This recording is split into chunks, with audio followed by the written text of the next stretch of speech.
the jerk we'll begin with, and I feel bad about it, but Jason Garrett, head coach of the Dallas Cowboys, I can't get a clear answer on what he was thinking.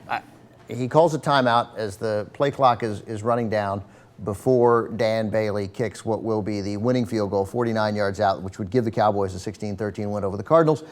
But I'm watching it with the sound down, and I see the kick go up and good, and then you see the players stand up. Clearly there's been a timeout called, and you obviously think, well, Arizona did the freeze timeout. Of course. But it was Jason Garrett who called the timeout. Why did Garrett say he called the timeout, Rick? The only reason that he said was because he wanted to make sure that they got the kick off. That's it. There were like 6 seconds on the play clock, there was right? plenty of time. I thought his excuse would be, we only had 10 men on the field or something like that. He said they didn't look set. I mean, he's not trying to ice his own kicker. We know that. He obviously thought that they perhaps were rushing, and he thought, we have a timeout, why are we rushing? It just backfired because he made that kick after the timeout and then missed the real kick once play actually resumed. He'd kicked 26 consecutive field goals until he missed a longer kick of over 50 yards earlier in the game. He's been a great kicker. It's tough to give him the jerk of the week for this because it's just bad luck. He didn't do anything wrong. First of all, icing the kicker is made up. It's nonsense. No one has an ounce of scientific evidence that icing the kicker works. It strikes me, were I an NFL head coach, that because teams do this nonsensical icing the kicker, these are professional athletes, okay?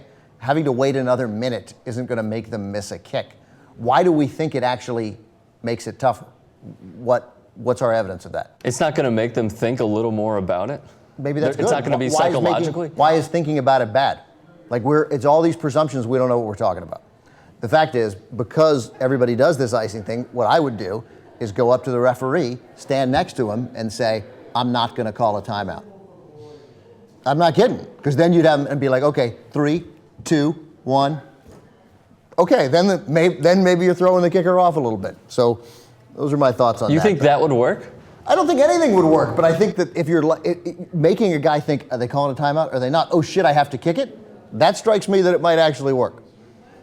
A smart kicker is going to be like, I am not looking over there, and I'm lining up and driving my leg through no matter what. They call time, they don't. That's what all of them do, so I don't think it matters. But this icing the kicker is just made up. We just say the word, ice. Why do we think it matters? Do we know? Have we studied it?